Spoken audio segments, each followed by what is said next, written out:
Hello, ladies and gentlemen, and welcome back to another episode of the M&K Productions Podcast. I'm your host, Mac, joined here as usual with my co-host with the most, Kristen, aka Miss Flamingo. Kristen, I got a question for you. Why are you a fan of the 2025 Lilo and Stitch film? Explain your I just, actions. do we have to go through that now? You're Don't on the cancel. spot. Nah, I'm joking with you. Nah, No, we're that's good. like, I'm not ready to go down that road again. But how you doing, Kristen? I'm good. I'm good. Long time no chat, even though we just spoke yesterday. I mean, no, you're breaking into continuity. We haven't spoken in like 2 weeks. What are you talking about? This was like a next day recording, but we're happy with another episode, and we're joined here by a very special guest. Kristen, you want to introduce him?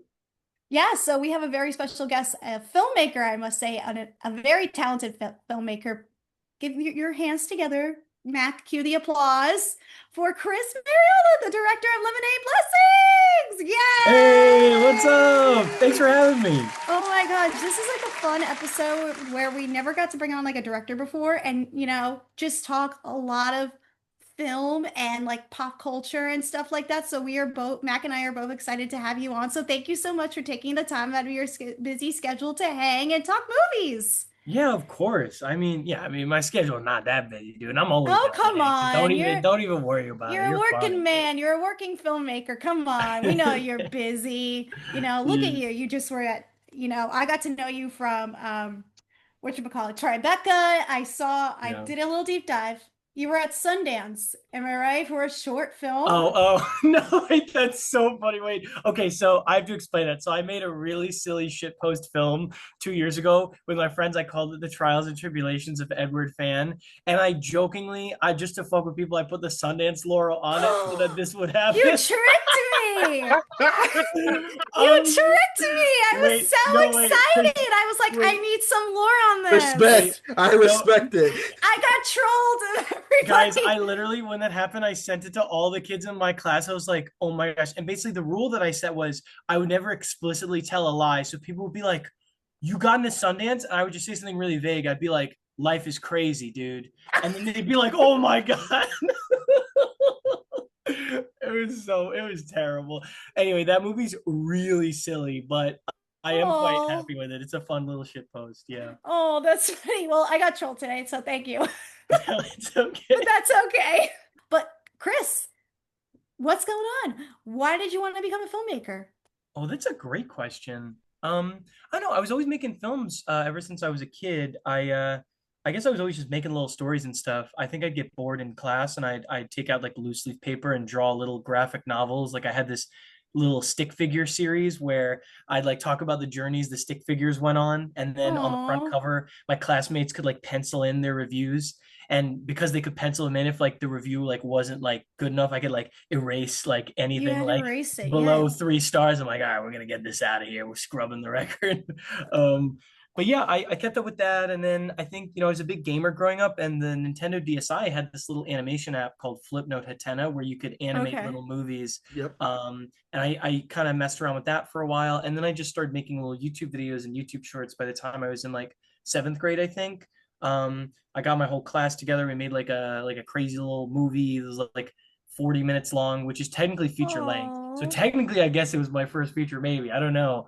Um, yeah, it is. it's crazy. Yeah, but so I went to high school. I went to a Catholic high school that was pretty strict, and I kind of lost my way a little bit there. I went to college hoping to become like a therapist, like I was studying psychology, but I kept making films, and someone I was dating at the time, she told me, she was like, you really seem to like this. Like, why don't you give it a go? And I was like, yeah, maybe I will. So I think by my sophomore year of undergrad, I had changed my major. And I was like, yeah, let's do it. I was gunning for like an MFA program. And then yeah, USC, I got in off the wait list. It was the only MFA program that let me in. Okay. And then yeah, while I was at USC, I wrote a bunch of scripts, and Lemonade Blessing was the one I decided to make. But yeah, it's been a bit of a circuitous path, but I guess I've always just kind of liked telling stories. I don't know. I like the fact you were always like storyboarding when you were a kid. So I feel like I was doing that too when I was a kid, just like playing out like these scenarios or drawing them out on paper and hopefully one day seeing them like come into fruition or life. Obviously, I'm not a filmmaker. I don't tend to be one. I love supporting other artists, but I love to see that you became a filmmaker and you're riding the dream, you're doing your passion. So, Lemonade Blessings, how did that come to fruition and why did you want to make that your first film? Well, first of all, I want to see you. You say you don't tend to be a filmmaker. That means you've No. made some films. Uh, Talk about films. They were more like cringy, like high school broadcasting bad short films. That sounds So awesome. I no, think they we should were pretty screen it. bad. Oh We should no, do it, no, dude. we're gonna have to get Yeah, any like no. consent forms from half of the people I don't even talk to anymore. Oh God, yeah, I can relate to that to some degree actually. But yeah, yeah, okay, so yeah, Lemonade. Basically, I when I went to USC, like Ryan Coogler's kind of like the alumni whose career you should like emulate. We're told like, Right. okay, anytime you're doing something, like someone will be like, oh, yo, like by the time you graduate, like Ryan Coogler did this. And so I had heard that by graduation, Ryan Coogler had written 5 first draft features. And so I was like, oh shit, all right, I gotta do this. I only ended up writing 3 because I couldn't like I just don't have that level of like I'm just not that prolific. It's But hard. it's hard. Like, of course, you could just write a script, but like, it has to, like, I don't know, it has to mean something to me. I have to care about it, you know? Yeah. So Lemonade was the first one I wrote. I kind of like sat down and wrote a bunch of little memories from my high school experience and, yeah, kind of threaded them together. I noticed that there was commonalities. So I put it all together and kind of fictionalized it. And then I shelved it for 2 years. And then the beginning of 2023, I had a year left until graduating. And I was like, I think I want to start figuring out how to put together a feature film. USC was very big on thesis films, short films, Hmm. but I was not convinced that that was a meaningful route to doing what you want. I think that it's weird to spend all your money on a short film with the hopes that you'll get a feature going. Like, why not just take a risk and put your money into a feature instead? And so Lemonade was the one I chose. It just felt like the most honest, and it also kind of felt like it had the biggest. It was the thing I had the most ability to prove myself with at scale, you know, because some of the other ideas were a little more expensive or maybe less commercial. So I kind of, it was a really nice happy medium between what felt authentic to me and what felt achievable for me. Yeah. So, Mac, I hope you get to see Lemonade Blessings. Like I said, I got to see it through the Tribeca Film Festival. You Mhm. know, had a great run at the festival, I must say. We And had now fun. you're all over, going to more film festivals. How exciting is that for you as a filmmaker? It's a real shot in the arm, I gotta say, because like I used to be like, used to like pay money to like apply to the festivals, and like the little secret that like I found out at the end is like if you get into like a big festival like Tribeca, you don't even have to pay anymore. They'll just hit you up. They'll be like, "Hey, can you send us a screener?" And Yeah. I'm like, "Wait, I don't have to pay you?" Like, what? Yeah, Like, you cut some that's awesome. leeway. You cut some leeway with that. I mean, that's kind of cool. I know sometimes they'll offer discounts, Yeah, for yeah. some people, but now they're like, "Hey, we want you here. Can you come out to Yeah, it's Minnesota?" You yeah, know? no, it's really crazy. You can kind of like start like doing like little Shark Tank. You're like, Sharks, I'm looking for a $500 screening fee in exchange for me coming to this festival. And then you'll go back and forth. But like some of these festivals are really like generous, dude. Like they're like gonna fly me out and like put me up. And I'm like, oh wow, that's cool. Like that's really nice. It's really cool. I love the film, learning about film festivals. I got to learn about more about that in when I was doing my graduate stuff. I've worked for the film festival stuff for a little bit, but it's fun. It's a good time. But yeah. So, are you working on anything now? Or are you just enjoying the ride of the film? Oh, no, I'm working on a bunch of random little things. I probably can't like talk about all of them, but I Yeah. can No. say Yeah. that my second feature is going to be kind of like the father son to Lemonade's mother son, and it'll be a crazy little sort of like family dramedy with a little bit of thriller set during the 2021 GameStop stock short squeeze. Um, so I'm Dumb very money inspiration. yeah, yeah. Oh, It's very yeah, it'll be kind of similar topic to Dumb Money, but it'll be I guess more rooted in like the immediate circumstances of this family, this father and son after the son, basically like gambles his dad's life savings away on GameStop stock, trying to get him some money, and then he has to recover his dad's life savings before he gets caught. So I'm very excited about oh, that. that sounds really cool. You have such a cool, unique brain up here. I love like hearing about Oh, this thank stuff. you. That's really So, nice. Oh my God. And So listen, yeah, if you need people to be like pretend podcasters talking about the stock crashes, give us a call. We got you. yeah, we got your back. Hell yeah. That would actually be really good. Yeah, wait. Oh, can we get that together? Yeah, absolutely. Yes. Okay. You know what? Done. I'm big on that, by the way. Everyone gets the cameo. We had our key grip, our gaffer in the movie. I had two of my uncles, my dad and my mom in the movie. So I'm getting you guys in, dude. You had 100%. whatchamacallit, I think when we were talking through Lemonade Blessing, you didn't you use like your uncle's car or something from what I remember? So no, Yeah. Oh now I my know God. that you got the cameo on that. Now you had your uncle's car. Dude, So we used dude, my dad's car, we used my mom's house, we used my uncle's house. We drove in circles around some land my uncle had to like shoot the driving scene so that we didn't have to yes. hire a police officer to shut down the roads. I mean, you gotta be saving some moolah, you know? Yeah, you have Yeah. to. When you're making a movie, you have to. But guys, I hope you get to check out Lemonade Blessings when it plays at your local film festival and definitely see it. So we're happy to have Chris on, and hopefully he can come back to discuss more when it has a big theatrical run or a nice little, digital release. We'd love to Yeah. have you on to just talk about it. But we have a good episode. Mac, what are we talking about today? Well, first, we're going to be talking about some of our excited projects that came out of the Tribeca Film Festival. There's a lot that Toronto. got. Want to We say talked what? about it said Tribeca, but it's Toronto.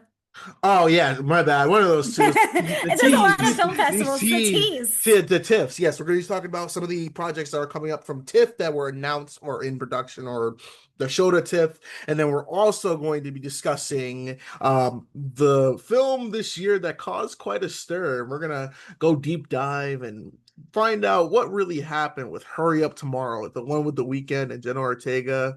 And that has that infamous scene where he's like, "I'm trying to be nice. People calling me."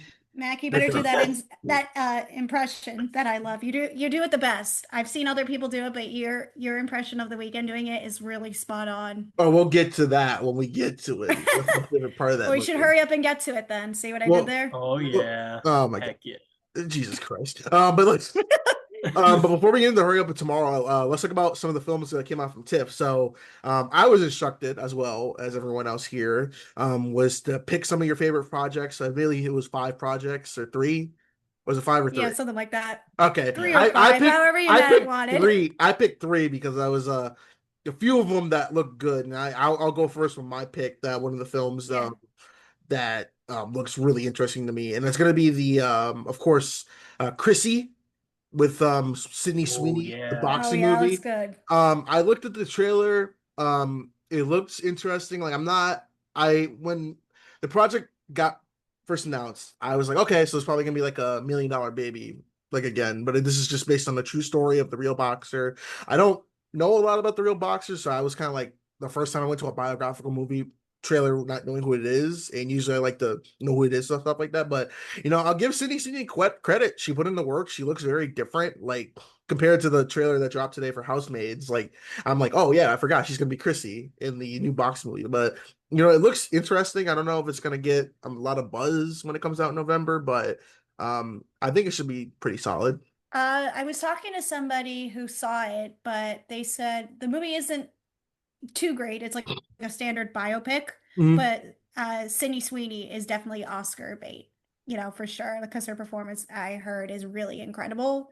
And they're actually going to show it at the Montclair Film Festival, so I'm going to definitely be checking that out. So, Okay. Mike, I will give you the rundown once I see it. But what's your next one?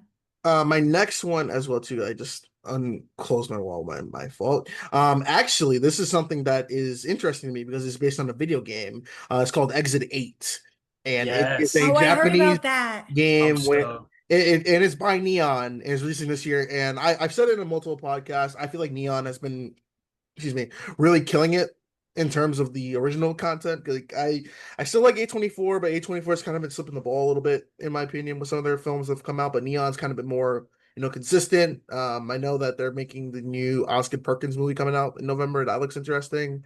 And they did. Oh, what did I see this year from Neon? I have to double check my letterbox. I'm good. Oh, this is gonna kill me.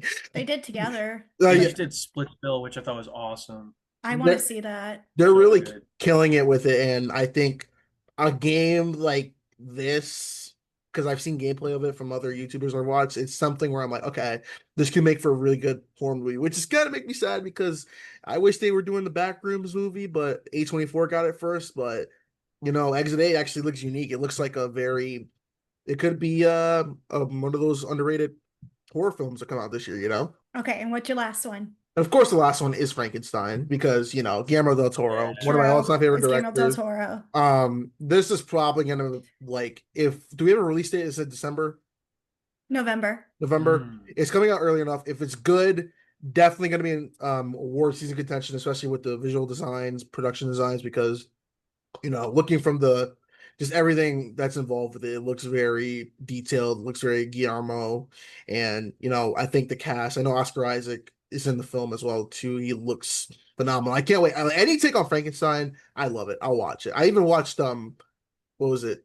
Frankenweenie back in the day, and I like. I love Frankenweenie. I'm one of the people that I love. I defend Frankenweenie. I like it because it's like the cutest like little movie, and it's like it warms your heart as a pet. It doesn't get enough love. No, I love Frankenweenie, but it does not get enough love. I'm excited for Frankenstein. Guillermo del Toro, he's the king of the monster type films like this, so I'm excited to see what it brings. All right, good picks. I loved his Pinocchio. My nephew was addicted to Pinocchio. He had to watch it every day for like 2 weeks. So Ciao Papa was stuck in my head for a really long time. Hey, look at the bright side. At least you watch the Pauly Shore one. Father, when can I go out on my own? Or the other one, the one that had whatchamacallit in it? Tom Hanks. Remember we talked about that one. The Disney one, Disney Plus bad one. I mean, your nephew has good taste then. If you like the Guillermo del Toro Pinocchio, you gotta get him the Criterion. You gotta hop on that. You gotta hop on that. Dude, I always think about that. I'm like, you could raise a kid to have such good taste if you just only show them good movies. Like, what would that kid turn into if you just showed them good stuff? They could turn into the next Scorsese. James Cameron. Who knows? Or wow. Oh no, not James Cameron. Whoa, beef! I think James Cameron's cool. He's good, but I have beef. Kristen doesn't like the Avatar movies. Yeah, I mean they're fine. I mean, you know what it is? It's like they're very popcorny, but like I kind of do like I almost just like how much he likes them, if that makes sense. Yeah, like, he's so excited about. That's what Mac is about. That's what it's just fun. Like seeing those in IMAX is like real. Like when I saw The Long Walk this weekend, like seeing the trailer in IMAX, I'm like, okay, I wouldn't mind seeing that in a big screen. Like I can't watch Avatar at home because I don't have a good TV, and I feel like when I watched it with diminished quality, it's like, wow, this movie is not good to look at home. You need to see this in like the Christmas possible quality you need. All right, Chris, go ahead. I want to hear your picks. Oh, sure. Yeah. Okay. So I have 3 that like I definitely know I'm probably gonna like, and then a 4th one that my friend who was at TIFF said was really good. And I'll mention that one. So first one is Hamnet, just because I heard about this that. movie is so fucking sad. And like, so basically, if I'm not mistaken, it's about the real life or supposed real life origins for Shakespeare's Hamlet, which is the loss of his child, right? Is that accurate? I thought I heard something like on the lines of that. Like it's the Chloe Zhao film. So so Chloe huge makeup from Eternals. So yes. Go ahead. Yeah, well, you know what it is? It's like there's always one for the real and one for the rent. So you'll often see the bigger the studio tentpole film that no tour does, the wilder the swing for their follow-up because they get that leash. The studios give them a longer leash. They're like, all right. But yeah, I really like it when a movie makes me cry, but it's not often that I get the experience of having that, especially because like you get older, you get a little more jaded, you feel like you've seen everything, you feel like you felt everything. So when something sneaks up on you and has an emotional impact, it's so meaningful. And I've heard that it's a ridiculously sad movie. And so I really just want to see it and just cry my eyes out. Oh, I need a good cry. I need a good cry. I don't remember the last time I cried at a movie. I think it might have been Bob Trevino Likes It. I think that was the last one. I haven't seen that one yet. I gotta see it still. Everyone loves it. It's so good. It's like I gave that from like an A+. It's like one of my favorites of the year. Oh, I gotta watch it then. It's on Hulu. When's the last time I cried? Oh, because it's on Hulu. I have my ability to sign into my friend's Hulu account, so I can do that. What's the last movie that made me cry a lot? Okay, so what was sad is I had seen Roma 3 times, and every time I saw Roma, I cried a lot during a very pivotal scene. And the fourth time I saw it, I was not able to cry, so I was really sad. So I was like so let down. I was like, "What's happening to me? I want to be sad." Um, but anyway, so that's Hamnet's number one. Two is Nirvana, the band, the show, the movie. I think Matt Johnson's so funny. I really, really loved Nirvana, the band, the show, and I've heard that this movie is like almost impossible to promote. Like it is one of the weirdest things ever, and like Neon's acquisition of it was very risky because it's apparently just the most niche, weird movie. But apparently, it is such a crowd pleaser. Like apparently, people who watch it, they have just like never had crowds laugh that much at a film before, and Really? I'm all for unconventional comedies. Like I loved Friendship. I don't know if you guys messed around with Friendship, but I thought Friendship was Yes. so good. Friendship is like one of my favorites and my husband's favorite comedies of the year. Yeah. It's so good. Just Tim Robinson is just a comedic genius, and I'm excited to watch him in The Chair, the one that's going to come out on HBO. Wait, what? He's in. Wait, what are you talking about? Is that a thing? Tim Yes, Robbins? there he has. Yes, he's going to be in a show. That's going to be out. The Chair Company? It sounds perfect. And Oh my yeah, God. so I have a feeling my husband and I are going to do a double like day where we're just going to watch Friendship, and then when The Chair is about to premiere, we'll just go right into that after watching Friendship. I am so excited about this. You just made my night. Oh my Oh, God. good, good, good, good, good. Yeah, watch The Chair. I think it's going to be hilarious. I So, wonder if my homies know about this. Maybe they already knew and they were holding out on me. Wow. Okay. That's so exciting. Okay. Well, anyway, yeah. So I'm always a fan of a challenging comedy. So Nirvana, the band, the show, the movie is one, and then of course, No Other Choice. Park Chan Wook's latest. I'm really really excited about. I really have liked almost all of his films. I think Decision to Leave was maybe a slight misstep for me in his filmography. right. It was just core relationship I wasn't fully buying, but he's always insanely inspired in his coverage decisions. His visual language is so awesome. Um, just it's kind of hard to describe, but there's just a level of polish and scope on display in all of his films, and I'm really excited to see what the deal is with Yeah. this one. Yeah, I just saw the trailer for it when I went to go see the new Demon Slayer movie, and I was like, "Oh, what is this?" And it looks pretty good. I didn't realize I was him. Alrighty, so for mine, I have five because I'm a film. Heck yeah, Yes, overachieving. We love yes, it. I'm a cinephile freak. So here we go. Number one, Rental Family, because of frickin' Yeah, Brendan Brendan Fraser. Fraser, Because my I love, hero. directed by Hikari. That's also showing at Montclair Film, so I'm very excited. I love anything Brendan Fraser. The guy's the man, the myth, the legend. He goes down in history as one of the best actors, as Willem Dafoe and Keanu. He'll always be a special place here at the podcast. He'll have furry Uh, vengeance always. yes. Dead Man Wire by Gus Van Sant. I've been hearing a lot of good stuff about Oh this yeah. one. I Oh was yeah. like, where the heck did this movie come from? And it's got Bill Skarsgård, and I am a Bill Skarsgård fan. So anything he is in, I am sitting my ass down because the guy can act. I also have Frankenstein, Guillermo del Toro. It's no surprise. Like we're, fans of him here. A movie I didn't realize was going to be playing at TIFF, and it's called Normal, but directed by Ben Wheatley, who in this stars Bob Odenkirk, Oh yeah, and yeah, he yeah, yeah. Oh, is teamed this the up. other action movie? Yes, and he teamed up with the creator of John Wick, and we're fans of John Wick here on the podcast. We Whoa. love John Wick here. So knowing this is another collaboration, and after seeing Nobody 2, it's not as good as the first Nobody, but oh my God, I love anything Bob Odenkirk that where he's able to get out of his comfort feel and do something fun because it's Bob Odenkirk. He can do anything. There's nobody I'm normal. excited. Yeah. Yeah, So I was thinking about that too. Yeah. He can do enough action movies. You can write a whole sentence with these yeah. titles, dude. I want him and Keanu to team up at one point. And then the last one I wrote down, Carolina, Caroline. I hope I say that correctly. And it's got Kyle Gallner and Samara Weaving, two good actors that never get enough attention or credit. So sign me up. It's got a thriller. Oh, and an honorable mention, Testament of Anne Lee. Because I've been hearing great things Oh about my gosh, yes. Amanda Seyfried. Like, oh my gosh, she looks so good in that one shot. It looks like she's singing like that. Did you ever see that photo that went I around? have seen the still. I'm also just so excited that yeah, Brady Corbett and like Mona Festival, they're just like making the weirdest films.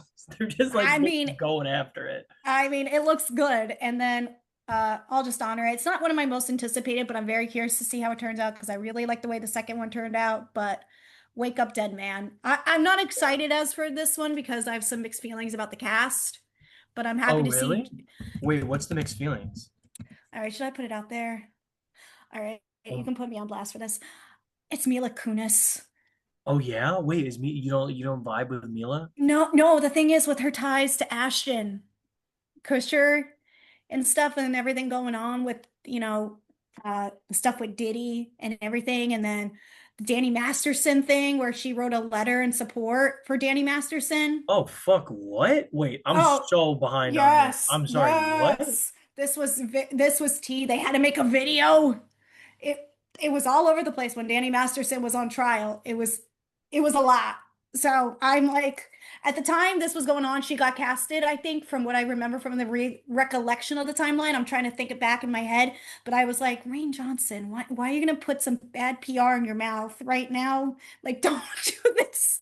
But I like everybody else, but I'm excited to see Jeremy Renner mostly in this because he had the little acknowledgement in the last film. There was like a Yeah. little like thing where he had his face. It was like Jeremy Renner something. It might have been like Jim or something. There was like a little reference to him, and now he's in this new movie. So, I just find that a weird coincidence. So, yeah, look that up. But I had to take a break from Mila Kunis for a little bit, but we'll see how she does. Yeah, And damn. Wake That's Up Dead actually Man. wow. Yeah. We have pretty good only one movie overlap on our list. We did a good smorgasbord. Yeah, I'm happy everybody had different opinions, different choices, but I'm surprised nobody said Smashing Machine. Mac, I'm surprised you didn't pick that one. Because nobody cares about Smashing Machine. Damn. I Like feel like this. there is. I feel Like like no. The Well, Rock okay, I'm is not gonna getting say it's gonna be a The film. Rock is getting some recognition, some Oscar recognition. He's gonna start his Oscar campaign. Well, let's see how the normal public reacts to this, because there's two people that will probably see this movie. I'm one of them. It's I people want to know. who recognize The Rock as like he's the action guy and he's doing something different. So you're like, okay, you're curious to see what he's gonna bring to this. And then there's the other people who don't care what he does because it's The Rock. So my Yeah. question is, how many kids are gonna be in the Smashing Machine, and do they realize what type of movie that is? Because I've seen the original documentary. It ain't for kids. It is not for kids. Yeah. But I mean, it looks. I don't know. That movie just This is doesn't. the most Rock adult movie he's done in like probably years. I mean, I'm You more know. excited for Tron Ares. Oh Oh, well. oh I'm just well. excited to see the battle of the brothers. Like I think it's so fun that A24 like stacked Josh and Benny's movies against each other more or less. Like just like with like a couple months difference. So I'm just kind of excited to see what like becomes of that, you Mac, know? what day does Smashing Machine to come out? Do you remember? Is it the October third? October 3rd. Damn, we talked about that yesterday. Because I told you, Chris, I don't know if you knew this, but I surprised Mac yesterday because they moved Chris Stuckman's release date for Shelby Oaks Oh, This to October the 24th now. now it's October 24th, and now that October 3rd has like some good movies now. If it's gonna be a big movie day, honestly, wow. because then we got Bone Lake. Coyotes is coming out, just the Justin Long movie that was coming out. Good Boy, the one with the dog. Oh, I'm very excited This for Good Boy. Yeah. It looks good. So a lot of movies coming out. So it was a smart move from Neon to move that as you bring up Neon again, Mac. But yeah, a lot of good movies here. And yeah, those are our picks. Well, let us know what you're excited to check out for the rest of the year. And then what, if you went to Toronto, let us know. What did you see? Because we had some friends who went, and I'm sure we'll have them on the podcast to talk about these movies when they eventually get released.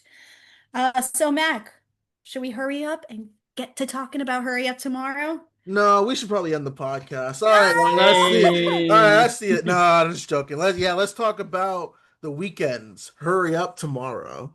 Night after night, these people come here for you. Your music is a lot more personal than people realize. Rated R. I want to let the viewers know or the listeners know this was my fault. I brought this up.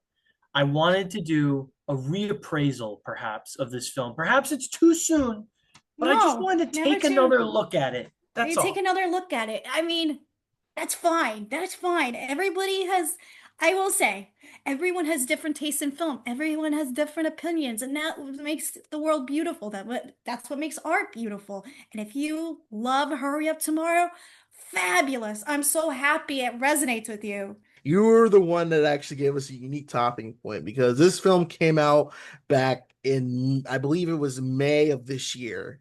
It came out, we didn't talk about it, we made jokes about it on the podcast, but we never really dove deep into it. And we just didn't get a chance to, but we're going to today. We're going to be talking about the extended music video for the weekend's new album tour called Hurry Up Tomorrow, aka the film Hurry Up Tomorrow. It stars Abel, The Weeknd, Testify, and also has Jenna Ortega and Barry Keoghan, and is directed by Trey Edward Schultz. And it is a fictionalized version of The Weeknd. The film follows him struggling with depression and insomnia as he gets pulled into an existential odyssey by a mysterious fan. So I don't think, I guess I'll go over a backstory. You know, The Weeknd has his new album, Hurry Up Tomorrow. I like The Weeknd. I think he is a very incredible performer. I love his songs. My favorite song of his is probably still, it's a tie between Blinding Lights and Heartless. But, you know, when it comes to his acting, you know, it's been hit or miss. I like this cameo in Uncut Gems. That was pretty good. Yeah. Got jams. The Idol was, That was tough. oof. I called that an endurance test to get through that show. And now we have Hurry Up Tomorrow, and it was, man, it was curb stomped by the critics and audiences alike because Especially me. Chris, did you see it in theaters? I did, and there were people laughing in my Yes! showing. There were. Yes. Oh, It was really sad. Maybe that's why I just have to take a devil's advocate. Here's the thing is I was stunned. I was just stunned afterwards. And I feel like that's worth reflecting on, you know? Oh, I went to see it in theater. Did you do the opening night like fan event? No, I just like went like a couple weeks after where it was just me and like four randos just giggling in like an AMC in like an afternoon on like a Thursday. Like it was just like a sad place to be, man. was there only 4 people in the theater? Yeah, basically. That's how it always is, though. Every time I'm going to movies these days, I'm like, because I'm on Long Island these days, I'm like, it's always just like a couple of people just in a movie theater, and it's a weirdly intimate experience. I don't know. Yeah. I mean, that's the best part about going to the movies by yourself. You see some unique faces. You got a good crowd every once in a while, you know, but that's okay. I think the loneliest theater experience I had was probably seeing Borderlands last year. It was literally me, my dad, and another guy. So there was 3 black dudes in the theater watching Borderlands. That's only one of them knew what was going on. What was the last time I was in? Oh, the last time it was just me in a theater. It was just me and my husband, and we went to go see The Wolfman. That was the last. Actually, that was the last time. When I saw The Wolfman this year, it was just me and an old guy in there. He was at the front, I was in the back, and I'm like, we walked out together. Like that was a really good experience. I don't know your name. Wow, what are the odds we both saw that too? But I didn't see Hurry Up Tomorrow in theaters. I just watched it. You know, I make jokes, and I try not to be as mean to anything. And we'll talk about what works in this film and what doesn't.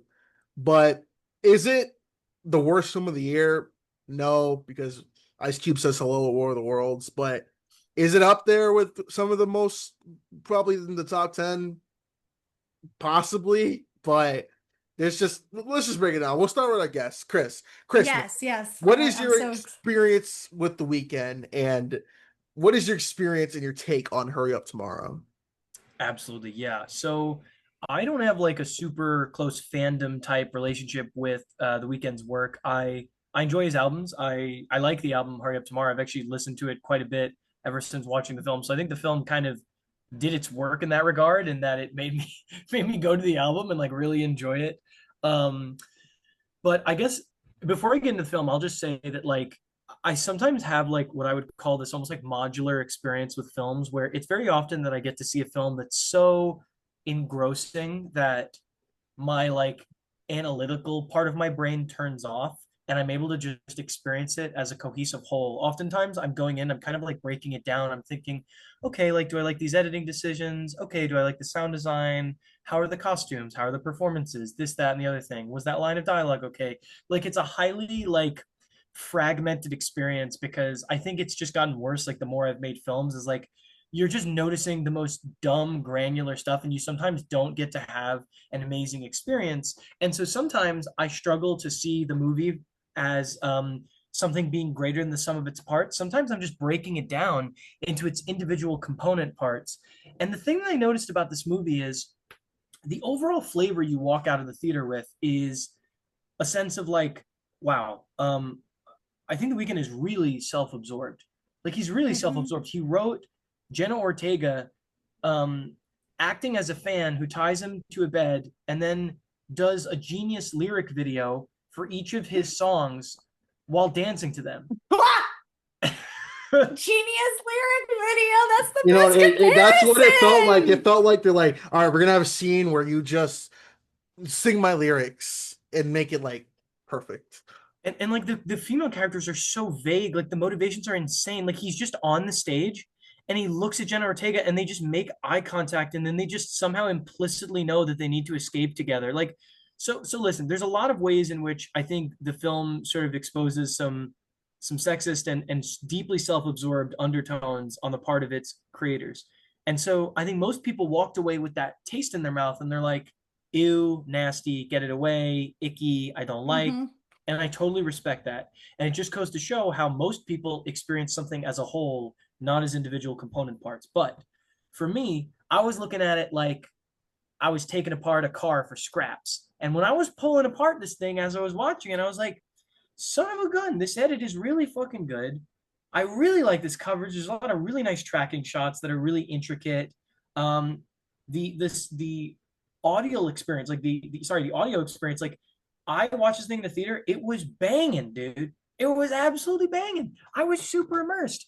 And so I walked out of it kind of feeling like I learned something about art, because I was like, wow, most people when they walk out of a film, what they really truly respond to is the performances and the writing. And because that was just so not it for this movie, so much of the interesting craftsmanship in it gets thrown right out, because the meat of it is just The Weeknd. icky. It's icky.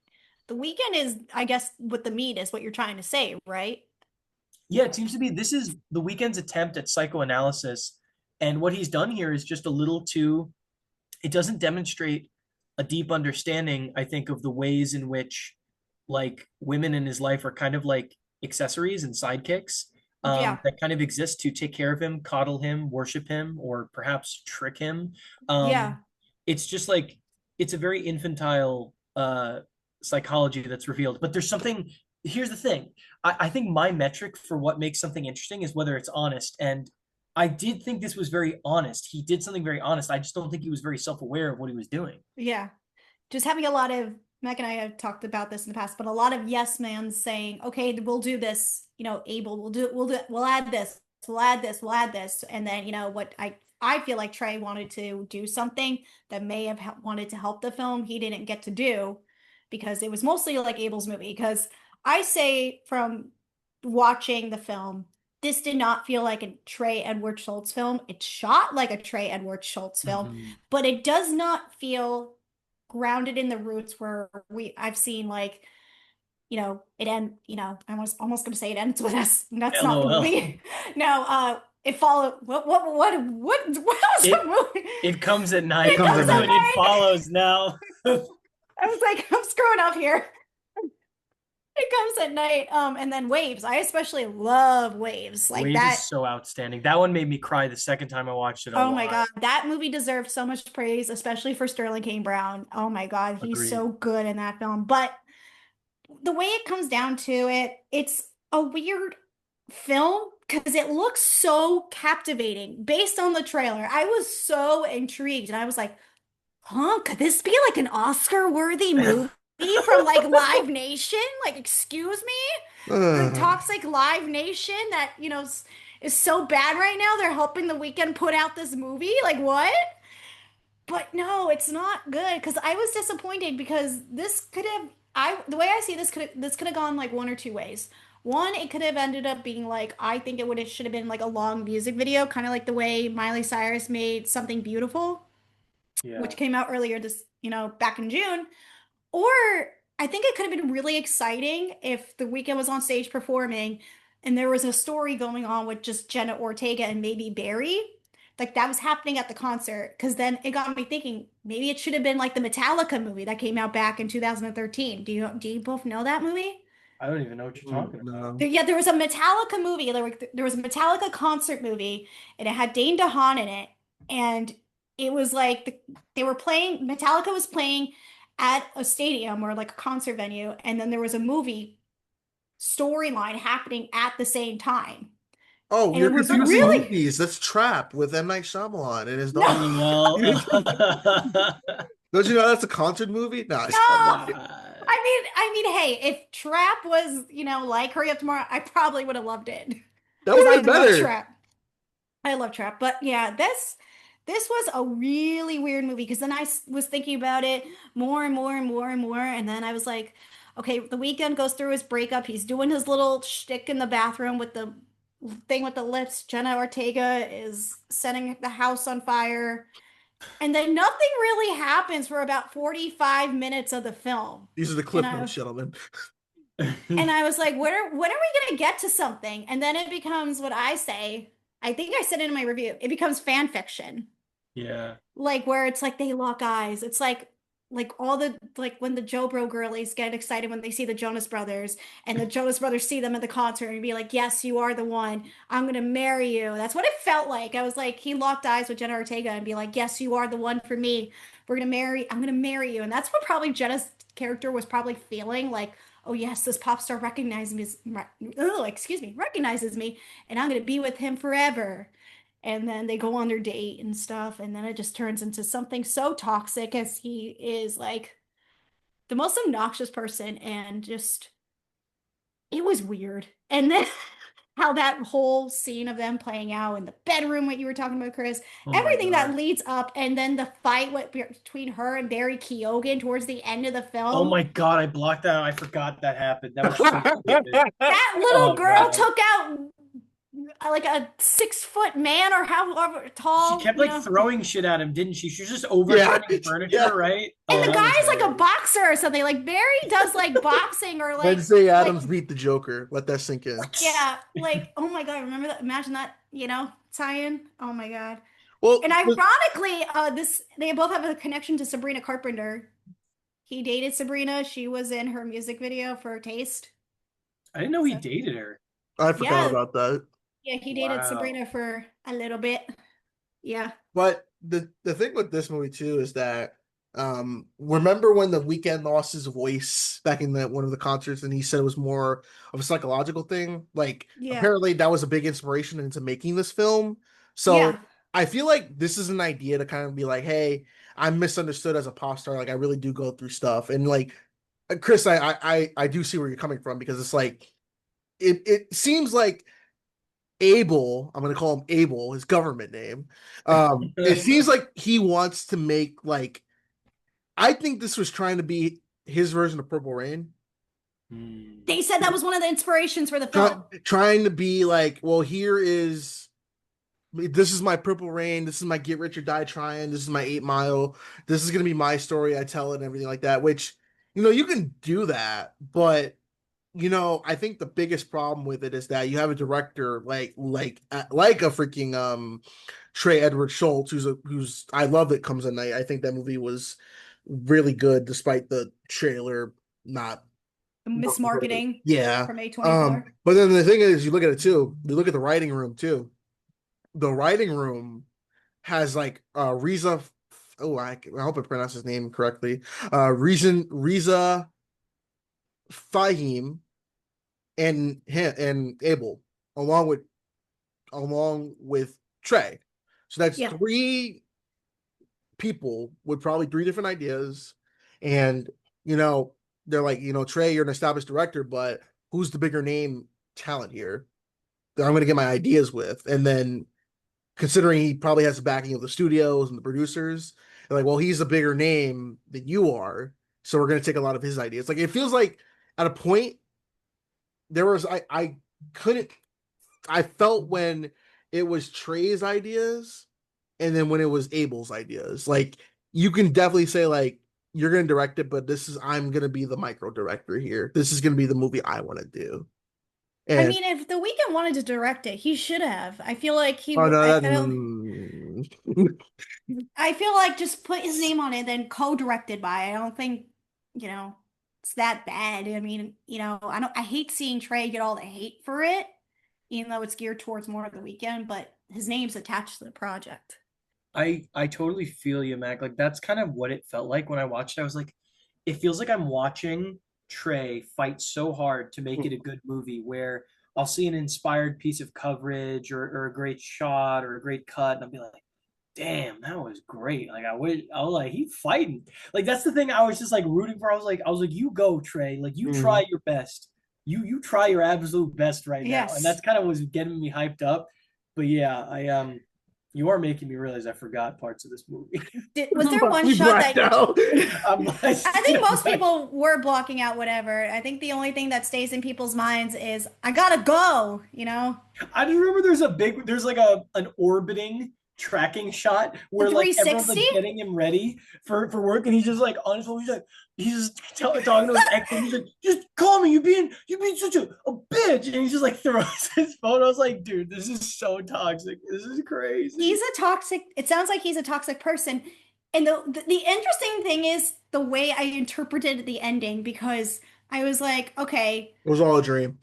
No, the way I took it as is that, when Jenna, it's all playing, the thing I was taking away is maybe this is all playing in his mind. This is all didn't happen because it starts the same way and it ends the same way. The fire. He's burning his past self, and Jenna Ortega is the one who sets the flames to it. And then he becomes a changed man. He's like, I'm getting rid of this part of me. This is burning away. So I think that was the artistic vision he was thinking of interpreting to us to interpret that. It's a death and a rebirth. That's what I'm trying to say. The film is well shot, though. I will. Yeah, going into that, the film is well shot. Do you like the 360 shots of like him? There was like one in the car with everybody. I think it had Barry in it. It does like a 360 shot. It made me wish I was watching Waves when I saw those shots. I was like, I remember those from Waves in the early parts of the relationship. Yeah. I gotta watch Waves again. That's so good. But was there a shot that you guys felt that stood out to you in particular, either it be a good shot or a bad shot?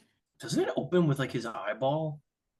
I think it opens with his lips, like going or something like that. Oh, just his lips. There's like one shot where it's just his eyeball, and I was like, all right, come on now. You thought you were cooking with that, like, come on. But I mostly like the tracking shots, like going into the concert. Like maybe I'm just like kind of a baby, but I was like for a second, like it felt like I was the Weeknd, and that was kind of cool.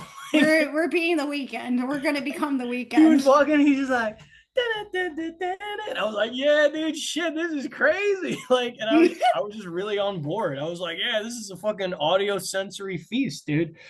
The first 20 minutes, I was like, it's not that bad. It's gonna be fine. And then yeah, but yeah. I'm not saying I love the film, by the way. No, we don't. just to make sure you're clear. Yeah. I'm like, I just wanted to reappraise it. That's all. To maybe show some love. We're giving Trey the love. No, yes. That's what we need to do. And that sound mixer. That sound mixer went dummy, dude. Yeah. That's the thing of like, this feels like an extended music video. Like this feels like it feels like, okay, we have an album coming out. How will we release because remember when the first trailer came out, I was like, oh, so is it like a music version of Misery?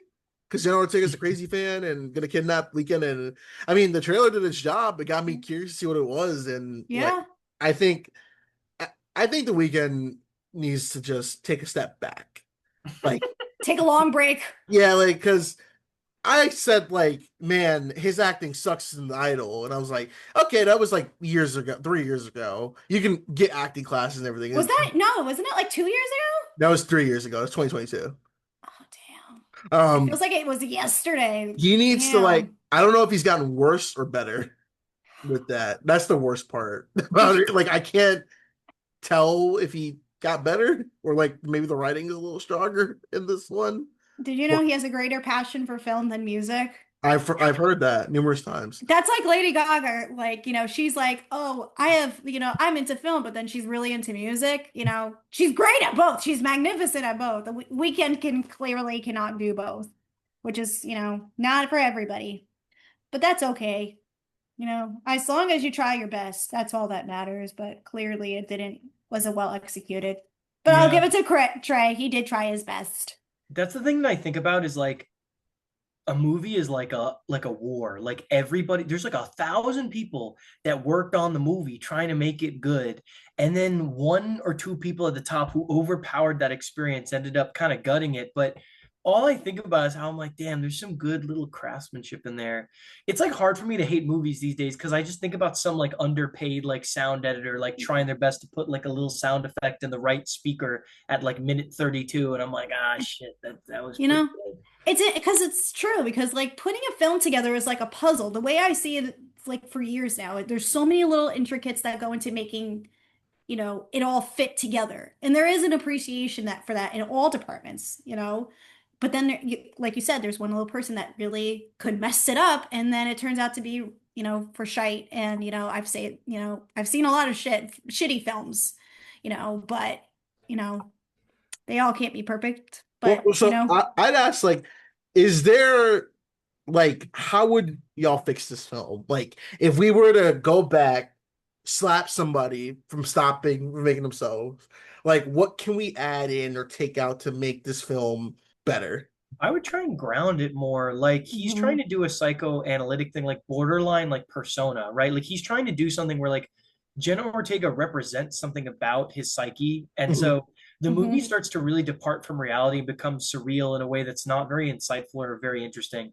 I literally would have just paid to watch a movie about just like his lifestyle. I want to see like a fan who's a little too attached to him. I want to see him fail to like connect romantically because he's such a narcissist that he's not able to really be vulnerable with people. I want to see the way his insecurities come out, like I just feel like someone who was able to look at him honestly, like if say the Safdie brothers were writing and directing this, they probably would have made the most amazing movie that exposed this character of the weekend and showed the full cornucopia of it, all the flaws, all the things that make him interesting. And then we've got a really interesting, like juicy little anti-hero and a pretty grounded film. Yeah. I think maybe not changing the director. I think maybe changing the intentions of what the weekend was trying to do. Yeah. With the project and having him be in the writer's room, I think that's one thing. I think they should have had one person really follow him, help him be like the ghostwriter almost, and say, okay, if the weekend wanted to say he wrote it, bring in a ghostwriter as that he was like trying to map out this, film that he wanted to, put like out and see himself and say, kind of explore that psyche, what you were saying, Chris, and make it like you said, grounded. And maybe they just needed either to do like a concert film, like stick to one thing instead of having him go on these weird side things where nothing happens for 45 minutes and then he's messing around with Barry Keoghan that like I could really not care about and at all. So I don't know. There's stuff that could have been fixed, but I don't know. I don't think it has that much soul in it. So but I don't know what I would do to save it. Mac, what are you saying? What would you fix? I agree with Chris. Just keep it grounded. Like, Yeah. just not make it so like dreamlike, and just make it like a grounded story, maybe about like, oof, I can't believe we're gonna compare it, but kind of do what Smile 2 did by making it a film. Oh yeah. Well, no, Oscar Smile 2 isn't Life. that too I like bad. Smile. I like Smile too. Make it like in a way about a pop star kind of going. I always said like Smile. I like Smile too, and I said like it feels like they took another movie and just said here's Smile, but make it about a pop star going to a breakdown and like how that would affect people around it, because obviously this is a personal story Yeah. that he wants to tell, and it's like that's admirable because we forget that these people are just people. But to try to do the whole like, well, no one understands me, I'm this complicated artist, it's just like, I don't know. It just keep it grounded in reality and you should be good. Like Spinal Tap should not be beating you on being grounded. That's just so good. That's a good one, Mac. I'm gonna give you credit for that one. That's Thank good. you. But yeah, that's all I got for. I mean, I can't wait. I don't know what the weekend's gonna do next for films. Do we even know what he's doing next? Anything? No, but I think he should just stick to long form music videos because I love his music video for False Alarm. Have you ever seen that music video for False Alarm? I have not. It's so good. And it comes from the director of Hardcore Henry and the first Nobody Oh film. shit! Wait, so is it all in first person and stuff? Yeah, POV. Yeah, it's really, really, really cool. Oh, that does sound delicious. And it's like I think it was like a bank robbery. It was really, really neat. It was really, really cool. And I was like, that's a real music video right there. If the weekend wants to make art, do something like that. Like use something unique and wild. It's like that. I recommend watching the music video for that. That's really good. Just really different. But Yeah. all right. Anyways, Chris, we like to grade stuff here or give it like a star rating. Mac. Ooh. If you don't feel comfortable giving a rating, that's okay. Mac, what would you grade it or star it? Give it an F. Oh, you're giving F. I'm giving it that D- because I like the visuals and I like going back to the design. I don't have it in me to give it just the F. My husband did. It's still at the bottom of his letterbox. This Unfortunately. is an interesting one. So it's from F to A, and I can give pluses. You can and do F to minuses? yeah, pluses or minuses, or if you feel comfortable doing a star rating, that's fine too. That's okay. I guess so. I think ratings are tough, but I'd probably give it something in like the C- range, just because Yeah, that's fair. I do just feel like there was elements of it that were admirable enough where I'm like, I just don't know if this was a total wash. I think the spirit of it is in poor taste, but I like a lot of individual parts of it. Yeah, that's fair. Well, guys, if you saw Hurry Up Tomorrow, let us know in the comments down below. And I think this has been our episode. I think this was a really good episode. Something very different. And Chris, thank you for taking the time to chat with us and hang with us and talk movies and film festivals and all sorts of fun stuff. So thank you so much for your time. This was a blast, honestly. This was great to have a filmmaker on and just, like I said, keep it cool. We go off the rails here. We know that on this podcast, but thank you so much for joining us on the train ride. Of course, it was such a pleasure. I feel similarly. This was awesome. All right, Mac, what do the good folks have coming up on the podcast for us? Well, first, let's see, Chris, where can the good folks find you at? Oh, yes, we gotta. Oh yeah, we gotta you do can your follow me. plugs. Yeah, you can follow me at Chris Merola. That's CRISPY Merola. And then you can follow Lemonade Blessing at Lemonade Blessing. Yeah, check it out, your local film festival. It's gonna be Yeah. there. Yeah, we'll be at Newport Beach. I don't know when this is releasing, but we'll be screening October 18th at Newport Beach, and then I believe October 25th at Twin Cities. I hope it's the 25th. Let me verify. Yeah, this episode will come out way before then, so the good audience will know to go seek it out there. Okay, sick. That's awesome. I just want to see if I got that right. Like if I Yeah, no memorized worries. properly.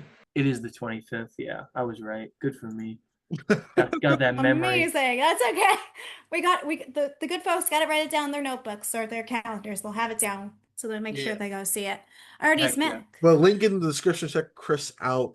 We hope to have you back on, especially when Lemonade Blessings gets that wider release. We will be there, and we will be the first to cover it as well too. But for our next episodes, guys, we're probably going to be talking about Tron Legacy because that's my favorite Tron film, and Tron Ares is coming out. But yeah, no, this has been a great episode. We want to thank Chris for coming on as well too. You've been a big fun blast to talk about Hurry Up Tomorrow. Gave me a new perspective on it, actually. I didn't even think about it. So thank you for that. Oh, Yes. of course. Thanks for having me. We guys. love having that. So thank you. But you can catch us on Instagram at the M&K Productions Podcast. You can also donate to our Patreon. It's $1 a month to get new updates for new upcoming episodes. And also, just make sure you subscribe to the YouTube channel and listen to us wherever you listen to your podcast. But until next time, I've been Mac. This has been Kristen and our special guest, Chris. And you've been listening to the M&K Productions Podcast. Peace. Bye.